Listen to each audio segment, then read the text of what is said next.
enake pravice vseh. V Sloveniji je uradno registriranih 31 verskih skupnosti.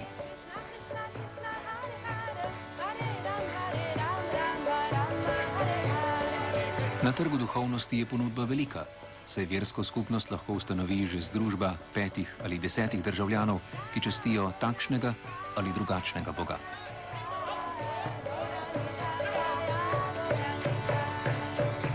Ustavni red vsem zagotavlja enakopravnost, vsem zagotavlja svobodo delovanja, ljudem pa svobodo izražanja veroizpovedi.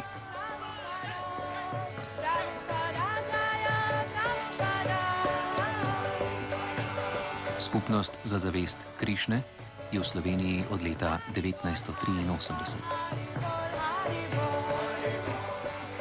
Torej, mi, ki je tudi izvor slovenskega jezika, častimo Krišno. Krišna je Bog ljubezni, se pravi, zelo rad pleše, se zabava.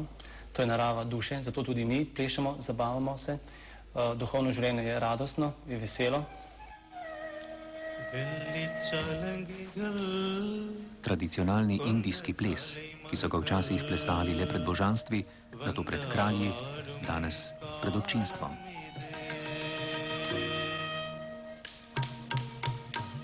Je človek? Je več kot človek. Je Bog, ki pa je podoben človeku, oziroma človek je podoben Bogu. Ima človeško podobo. Tako. Se pravi, Bog je oseba, Bog ni samo energija, je tudi energija, ampak njegov izvor te energije je v njemu kot v osebnosti. Ko poješ Hare Krišna, potem na ta način vzpostaviš kontakt s Krišno, ga kličeš na pomoč, tako kot otrok kliče mamo, mama, ko mi pokličemo Krišno po njegovem imenu, da nas on zagotovo sliši. Vas tudi sliši? Ja, seveda. Žrtveni ogenj v zadovoljstvo Krišne. Tisočletja star vedski običaj za odvračanje zla in priprošnjo blagostanja. Ob rojstvih, na primer, ob porokah. Tudi skupnost za zavest Krišne in mnoge druge imajo dolgo tradicijo in jih najdemo po vsem svetu.